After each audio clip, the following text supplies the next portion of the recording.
नमस्कार दोस्तों, स्वागत है आप सभी का संकल्प स्टडी पॉइंट उत्तराखंड में। तो दोस्तों आज हम देखेंगे सामान्य ज्ञान एवं सामान्य अध्ययन से। दोस्तों आज का हमारा मॉक टेस्ट रहेगा 23।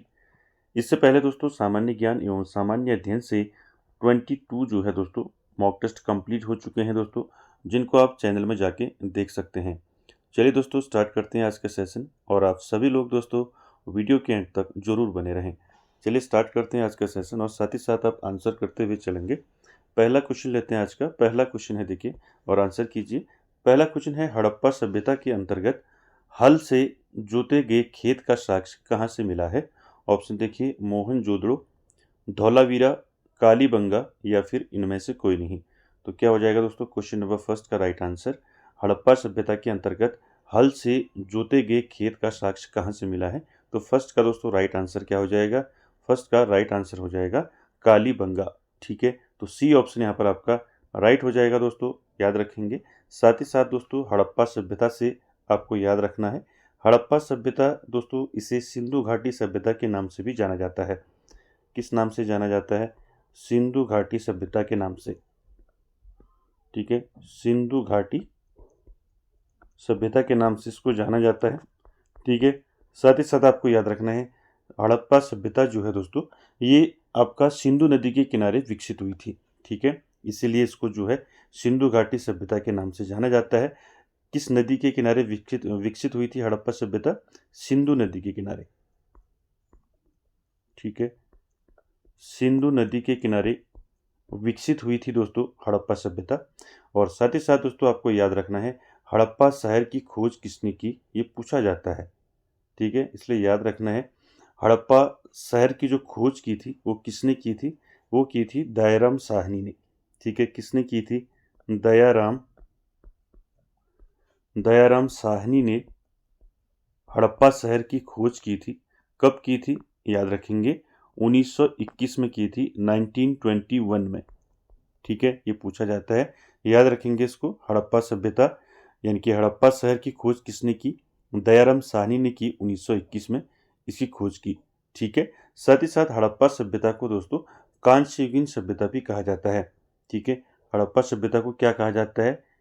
कांस्य युगीन सभ्यता। ठीक है, कांस्य युगीन। ठीक है, कांस्य युगीन सभ्यता भी इसको कहा जाता है। तो सारे फैक्ट आपको याद रखने हैं दोस्तों, हड़प्पा सभ्यता से याद रखेंगे। चलिए आगे चलते हैं क्वेश्चन नंबर 2 पर। क्वेश्चन नंबर 2 का आंसर करेंगे। क्वेश्चन नंबर 2 है, सिंधु घाटी सभ्यता का प्रसिद्ध स्थल आलमगीरपुर किस नदी के तट पर स्थित है? आपको बताना है सिंधु घाटी सभ्यता का जो प्रसिद्ध स्थल है दोस्तों आलमगीरपुर, ये किस नदी के तट पर स्थित है? ऑप्शन देखिए, सरस्वती नदी, रावी नदी, सिंधु नदी या फिर हिंडन नदी। तो क्या हो जाएगा यहाँ पर क्वेश्चन नंबर 2 का राइट आंसर? आलमगीरपुर। तो राइट आंसर हो जाएगा क्वेश्चन नंबर 2 का आलमगीरपुर दोस्तों, ये हिंडन नदी के तट पर स्थित है। ठीक है, आपका डी ऑप्शन यहाँ पर राइट हो जाएगा दोस्तों। ठीक है, याद रखेंगे सिंधु घाटी सभ्यता का जो आलमगीरपुर जो स्थल है दोस्तों, ये स्थल कहाँ है ये भी याद रखेंगे।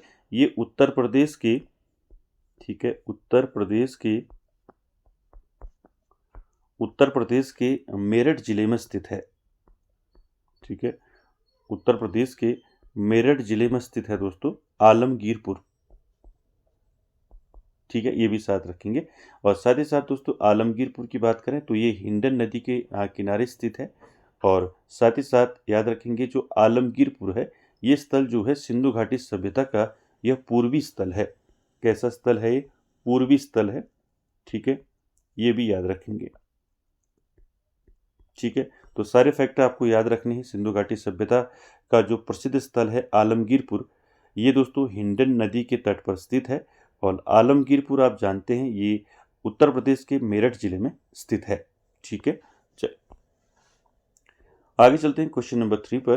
क्वेश्चन नंबर 3 है दोस्तों, किस नदी को ऋग्वेद में मातेत्मा, देवेत्मा और नदीत्मा के रूप में संबोधित किया गया है? ऑप्शन देखिए, सिंधु नदी, रावी नदी, यमुना नदी या फिर सरस्वती नदी। क्या हो जाएगा राइट आंसर क्वेश्चन नंबर 3 का? किस नदी को ऋग्वेद में, किस नदी को दोस्तों मातेत्मा, देवीत्मा और नदीत्मा के रूप में संबोधित किया गया है। तो राइट आंसर हो जाएगा क्वेश्चन नंबर 3 का सरस्वती नदी। ठीक है, डी ऑप्शन यहाँ पर आपका राइट हो जाएगा दोस्तों क्वेश्चन नंबर 3 का। ठीक है, चलिए क्वेश्चन नंबर 4 पर चलते हैं। क्वेश्चन नंबर 4 है आपका, आंसर करेंगे संथारा प्रथा निम्नलिखित में से किस संप्रदाय से संबंधित है। आपको बताना है संथारा प्रथा। ठीक है, ये किस संप्रदाय से संबंधित है। ऑप्शन देखिए, जैन, शैव, बौद्ध या फिर वैष्णव। तो राइट आंसर क्या हो जाएगा दोस्तों, संथारा प्रथा। ये मैंने पहले भी बताया था दोस्तों संथारा प्रथा के बारे में आपको। तो 4 का दोस्तों राइट आंसर क्या हो जाएगा, जो संथारा प्रथा है दोस्तों ये जैन धर्म से संबंधित है। तो ऑप्शन ए आपका राइट हो जाएगा दोस्तों। याद रखेंगे, ये जैन धर्म की एक धार्मिक प्रथा है। कैसी प्रथा है, ये एक धार्मिक प्रथा है जैन धर्म की। क्या होता है इसके अंतर्गत, इस प्रथा के अंतर्गत याद रखेंगे, जो संथारा प्रथा है इसमें दोस्तों क्या होता है, व्यक्ति जो है अपनी मृत्यु निकट होने पर जो है स्वेच्छा से भोजन और पानी का त्याग कर देता है, जिससे धीरे धीरे उपवास के माध्यम से उसकी मृत्यु हो जाती है। इसको हम बोलते हैं संथारा प्रथा। ठीक है, ये जैन धर्म की एक धार्मिक प्रथा है दोस्तों, इसको याद रखेंगे। ठीक है, क्या है संथारा प्रथा, जिसमें व्यक्ति अपनी मृत्यु निकट होने पर स्वेच्छा से भोजन और पानी का त्याग कर देता है, जिससे धीरे धीरे उपवास के माध्यम से मृत्यु हो जाती है। ठीक है, इसे बोलते हैं संथारा प्रथा। ठीक है, याद रखेंगे इसको, ये जैन धर्म की एक धार्मिक प्रथा है। ए ऑप्शन राइट हो जाएगा। आगे चलते हैं क्वेश्चन नंबर 5 पर। क्वेश्चन नंबर 5 है दोस्तों, दिल्ली के लाल किले का निर्माण किसने करवाया था। आपको बताना है दिल्ली के लाल किले का निर्माण किसने करवाया था। ऑप्शन देखिए, अकबर, शाहजहां, जहांगीर, नूरजहां। तो क्या हो जाएगा राइट आंसर क्वेश्चन नंबर 5 का। 5 का दोस्तों राइट आंसर क्या हो जाएगा, दिल्ली के लाल किले का निर्माण किसने किया। तो ये किया दोस्तों शाहजहां ने। ठीक है, तो बी ऑप्शन यहाँ पर आपका राइट हो जाएगा। ठीक है, यहाँ से आपको 3 चीज़ें याद रखनी है। देखिए, पहला तो दिल्ली का लाल किला हो गया। ठीक है, दिल्ली का लाल किला, दिल्ली की जामा मस्जिद। ठीक है, दिल्ली की जामा मस्जिद और साथ ही साथ आगरा का ताजमहल। आगरा का ताजमहल, ये तीनों चीज़ों का निर्माण किसने किया, शाहजहां ने किया। ठीक है, दिल्ली के लाल किले का और जामा मस्जिद, दिल्ली का जो जामा मस्जिद है। ठीक है, और साथ ही साथ आगरा का ताजमहल, ये तीनों चीज़ों का निर्माण किसने किया था, तो शाहजहां ने किया था दोस्तों। इसको याद रखेंगे। यहाँ पर एक चीज़ और याद रखनी है, आगरा का जो लाल किला है वो किसने बनवाया था, तो आगरा का ताजमहल शाहजहां ने बनवाया था, और आगरा का जो लाल किला है वो अकबर ने बनाया था। ठीक है, यहाँ पर याद रखेंगे, आगरा का जो लाल किला है, ठीक है, लाल किला किसने बनाया, आगरे का लाल किला ये बनाया था अकबर ने। ठीक है, इसको याद रखेंगे, इंपॉर्टेंट है, ये पूछे जाते हैं तो इसको याद रखेंगे। ठीक है, चलिए आगे चलते हैं क्वेश्चन नंबर 6 पर। क्वेश्चन नंबर 6 है दोस्तों, किस गवर्नर जनरल की तुलना औरंगजेब से की जाती है। इनमें से आपको बताना है किस गवर्नर जनरल की तुलना जो है औरंगजेब से की जाती है। ऑप्शन देखिए, Lord Curzon, Lord Clive, Lord Vivel या फिर इनमें से कोई नहीं। तो 6 का दोस्तों राइट आंसर क्या हो जाएगा, 6 का राइट आंसर हो जाएगा दोस्तों, लॉर्ड कर्जन की तुलना की जाती है औरंगजेब से। तो यहाँ पर दोस्तों ए ऑप्शन राइट हो जाएगा क्वेश्चन नंबर 6 का।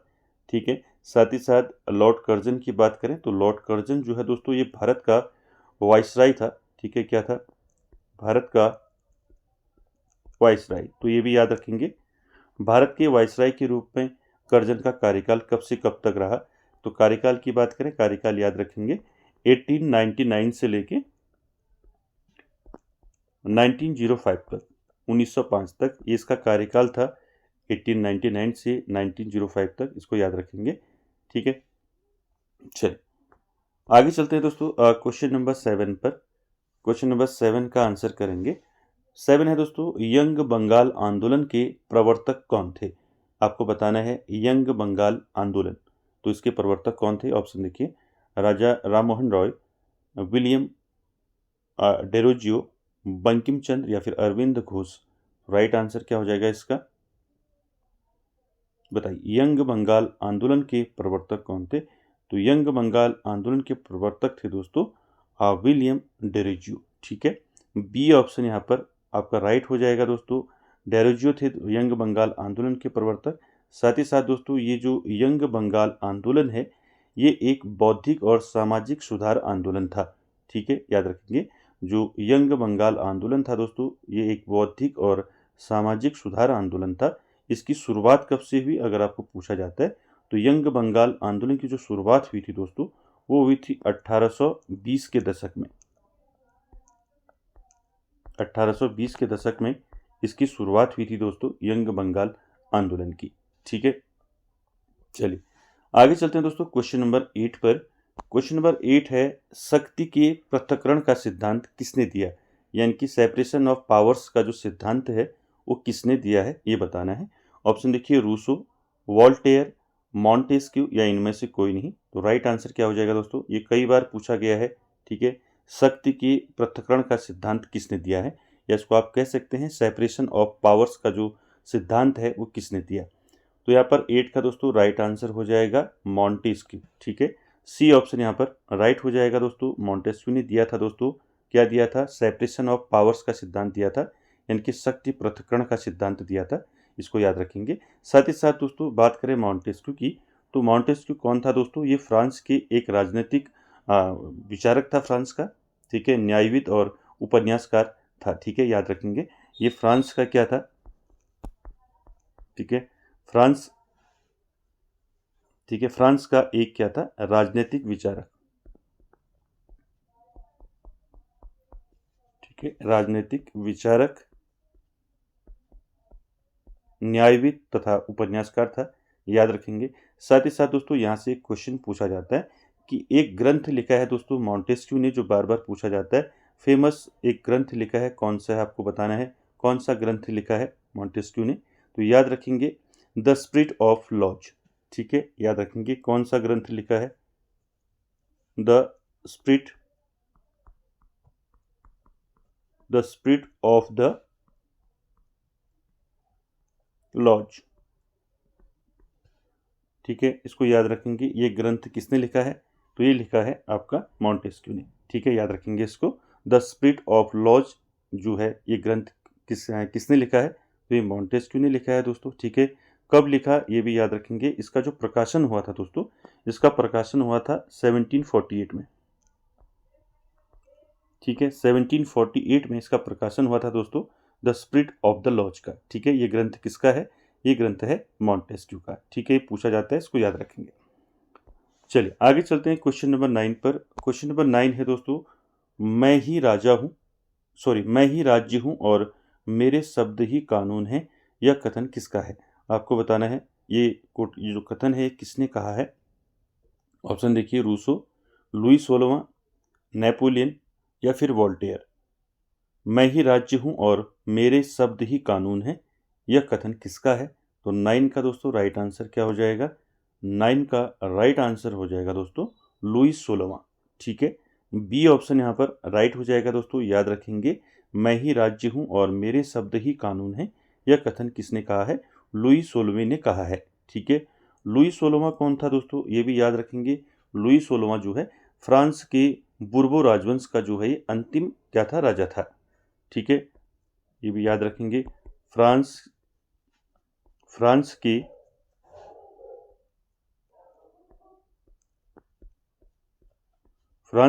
बुर्बो वंश का जो है, बुर्बो राजवंश का ये क्या था, अंतिम राजा था।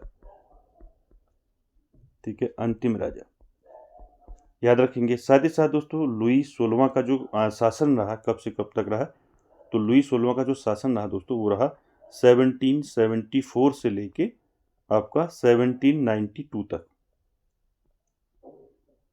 ठीक है, याद रखेंगे, जो लुई 16वां है दोस्तों इसका जो कार्यकाल रहा 1774 से लेके 1792 तक रहा, इसको याद रखेंगे। ठीक है, चलिए आगे चलते हैं दोस्तों क्वेश्चन नंबर 10 पर। क्वेश्चन नंबर 10 है, किस ग्रह के वायुमंडल में मीथेन और अमोनिया पाया जाता है? आपको बताना है किस ग्रह के वायुमंडल में मीथेन और अमोनिया पाया जाता है। ऑप्शन देखिए मंगल, बुध, शनि, पृथ्वी। क्या हो जाएगा इसका राइट आंसर? क्वेश्चन नंबर 10 का राइट आंसर हो जाएगा दोस्तों शनि। ठीक है, शनि ग्रह में दोस्तों आपको पहले भी बताया था, शनि ग्रह के वायुमंडल में मीथेन और अमोनिया पाया जाता है। ठीक है, चलिए आगे चलते हैं क्वेश्चन नंबर 11 पर।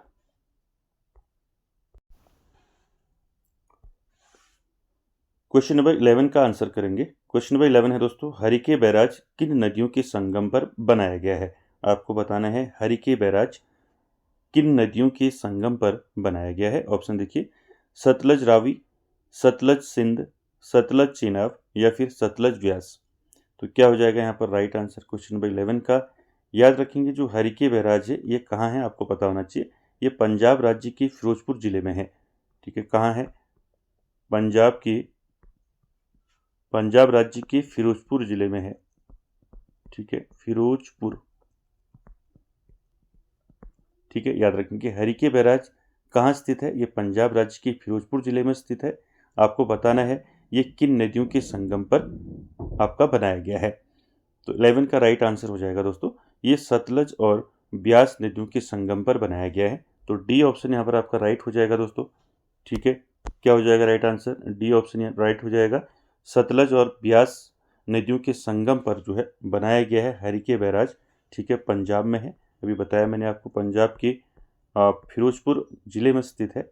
ठीक है, साथ ही साथ आपको याद रखना है जो हरिके बैराज है दोस्तों, हरिके बैराज से दोस्तों जो इंदिरा गांधी नहर का जो उद्गम होता है पूछा जा सकता है आपको। इंदिरा गांधी नहर का जो उद्गम है कहाँ से होता है अगर आपको पूछा जाता है। ठीक है, इंदिरा गांधी नहर का उद्गम कहाँ से होता है अगर आपको पूछा जाता है तो याद रखेंगे हरिके बैराज, यहाँ से उसका उद्गम होता है।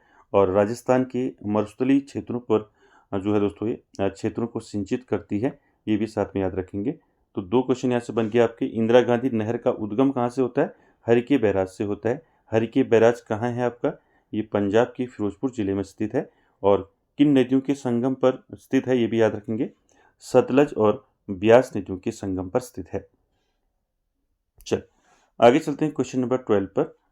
क्वेश्चन नंबर 12 है दोस्तों, गंगा के मैदान की जो पुरानी कछारी मिट्टी है वो क्या कहलाती है? आपको बताना है गंगा के मैदान की पुरानी कछारी मिट्टी कहलाती है।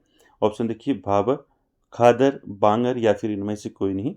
राइट आंसर क्या हो जाएगा इसका? 12 का राइट आंसर हो जाएगा दोस्तों पुरानी जो कछारी मिट्टी है उसको बोलते हैं बांगर मिट्टी। ठीक है, सी ऑप्शन यहाँ पर आपका राइट हो जाएगा दोस्तों क्वेश्चन नंबर 12 का।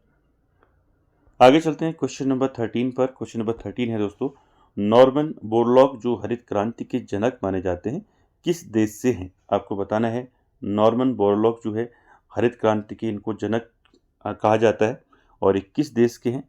ऑप्शन देखिए अमेरिका, न्यूजीलैंड, ऑस्ट्रेलिया या इनमें से कोई नहीं। तो क्या हो जाएगा इसका राइट आंसर क्वेश्चन नंबर 13 का? हरित क्रांति के जनक नॉर्मन बोरलॉग कहाँ के निवासी थे? राइट आंसर हो जाएगा ये थे दोस्तों किस देश के थे? अमेरिका के थे। ठीक है, तो यहाँ पर आपका ए ऑप्शन यहाँ पर राइट हो जाएगा क्वेश्चन नंबर 13 का। चलिए अगला क्वेश्चन है दोस्तों क्वेश्चन नंबर 14। देखिए क्या है 14, गुलाबी क्रांति संबंधित है, आपको बताना है कपास से, अंगूर से, प्याज और झींगा मछली से या फिर लहसुन से। तो राइट आंसर क्या हो जाएगा इसका बताइए। तो गुलाबी क्रांति संबंधित है तो 14 का दोस्तों राइट आंसर क्या हो जाएगा? गुलाबी क्रांति किससे संबंधित है? ये है दोस्तों प्याज और झींगा मछली से। ठीक है, तो यहाँ पर 14 का राइट आंसर क्या हो जाएगा? सी ऑप्शन यहाँ पर आपका राइट हो जाएगा दोस्तों, याद रखेंगे। और यहाँ से कई बार क्वेश्चन पूछा जाता है दोस्तों, कृषि से संबंधित जो क्रांतियाँ हुई यहाँ से पूछा जाता है। जैसे आपका गुलाबी क्रांति होगी, गुलाबी क्रांति किससे संबंधित है? प्याज और झींगा मछली से संबंधित है। उसी प्रकार आपको पूछा जा सकता है हरित क्रांति। ठीक है, हरित क्रांति किससे संबंधित है? हरित क्रांति है खाद्यान्न से। ठीक है, खाद्यान्न से संबंधित है हरित क्रांति। उसी प्रकार श्वेत क्रांति की बात करें तो श्वेत क्रांति किससे संबंधित है? श्वेत क्रांति आपके दुग्ध से संबंधित है। किससे संबंधित है? दुग्ध से संबंधित है। उसी प्रकार पीली क्रांति किससे संबंधित है आपको पूछा जा सकता है। पीली क्रांति, तो पीली क्रांति है दोस्तों तिलहन से संबंधित है, तिलहन। ठीक है, इसी प्रकार आपका नीली क्रांति है। ठीक है, नीली क्रांति किससे संबंधित है? नीली क्रांति आपका मत्स्य से संबंधित है, मछली से संबंधित है, मत्स्य पालन से।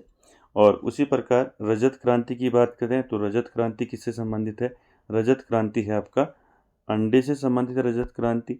ठीक है, और साथ ही साथ दोस्तों आपको पूछा जा सकता है सुनहरी क्रांति किससे है? ठीक है, तो सुनहरी क्रांति है फल एवं शहद से संबंधित है। उसी प्रकार आपको भूरी क्रांति पूछा जा सकता है, भूरी क्रांति किससे संबंधित है? ये उर्वरक से संबंधित है। लाल क्रांति पूछी जा सकती है, लाल क्रांति किससे संबंधित है? लाल क्रांति जो है टमाटर और मांस से संबंधित है। ठीक है, उसी प्रकार रेशम क्रांति पूछी जा सकती है, तो रेशम क्रांति किससे संबंधित है? कपास से संबंधित है। ठीक है, ये सारी क्रांतियाँ आपको याद रखनी है, कोई भी आपको इसमें से पूछा जा सकता है। क्लियर हो गया? चलिए आगे चलते हैं। क्वेश्चन नंबर 15 की बात करें। क्वेश्चन नंबर 15 है दोस्तों, राजस्थान का लगभग एकाधिकार है किस पर? ऑप्शन देखिए, तांबा, अभ्रक, जस्ता या इनमें से कोई नहीं। तो 15 का दोस्तों राइट आंसर क्या हो जाएगा? 15 का राइट आंसर क्या हो जाएगा? ज़्यादा क्या उत्पादन किस चीज़ का होता है राजस्थान में? तो याद रखेंगे यहाँ पर एकाधिकार है, यहाँ पर जस्ते में, यानी कि जिंक की बात हो रही है। तो सी ऑप्शन यहाँ पर आपका राइट हो जाएगा दोस्तों क्वेश्चन नंबर 15 का। चलिए अगला क्वेश्चन देखते हैं। अगला है आपका क्वेश्चन नंबर 16। देखिए चौरा चोरी की घटना घटित हुई थी, आपको बताना है चौरा चोरी की घटना कब घटित हुई थी। ऑप्शन देखिए, 1 फरवरी 1922, 5 फरवरी 1922, 8 फरवरी 1922 या फिर 13 फरवरी 1922। तो यहाँ पर राइट आंसर क्या हो जाएगा? आप सभी जानते हैं चौरा चोरी की घटना कब हुई थी, 5 फरवरी 1922 को। तो बी ऑप्शन यहाँ पर आपका राइट हो जाएगा दोस्तों। चलिए अगला क्वेश्चन देखते हैं, क्वेश्चन नंबर 17। क्वेश्चन नंबर 17 है दोस्तों, क्या है देखिए, निम्न में से किस संगठन के द्वारा शुद्धि आंदोलन चलाया गया था? ऑप्शन देखिए, आर्य समाज, ब्रह्म समाज, रामकृष्ण मिशन या इनमें से कोई नहीं। तो राइट आंसर क्या हो जाएगा? किस संगठन के द्वारा शुद्धि आंदोलन चलाया गया? तो राइट आंसर हो जाएगा 17 का आर्य समाज के द्वारा चलाया गया था दोस्तों शुद्धि आंदोलन। ठीक है, ए ऑप्शन यहाँ पर राइट हो जाएगा दोस्तों। याद रखेंगे आर्य समाज के द्वारा चलाया गया था शुद्धि आंदोलन। ठीक है, कब चलाया गया था अगर पूछा जाएगा तो शुद्धि आंदोलन चलाया गया था 19वीं 20वीं शताब्दी में चलाया गया था। ठीक है, 19वीं 20वीं शताब्दी में चलाया गया था दोस्तों शुद्धि आंदोलन। और साथ ही साथ दोस्तों आपको याद रखना है जो शुद्धि आंदोलन है तो इसका उद्देश्य क्या था? तो शुद्धि आंदोलन का जो मुख्य उद्देश्य था वो क्या था? याद रखेंगे, मुख्य उद्देश्य था दोस्तों उन हिंदू व्यक्तियों को उनके मूल धर्म में लाना, वापस लाना, जिन्होंने इस्लाम और ईसाई धर्म अपना लिया था। तो उनको अपने मूल धर्म में लाना इस आंदोलन का मुख्य उद्देश्य था। साथ ही साथ स्वामी दयानंद सरस्वती ने इस आंदोलन की नींव रखी थी। ठीक है, याद रखेंगे आपको पूछा जा सकता है शुद्धि आंदोलन की नींव किसने रखी थी? ठीक है, नींव किसने रखी थी शुद्धि आंदोलन की? तो याद रखेंगे स्वामी दयानंद सरस्वती,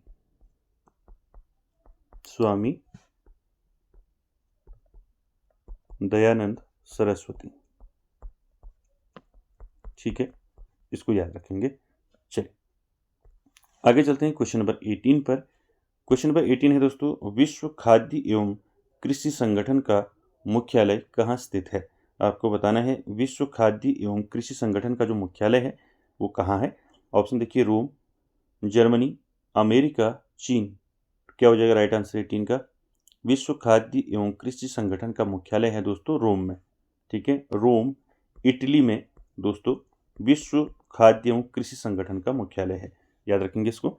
आगे चलते हैं क्वेश्चन नंबर 19 पर।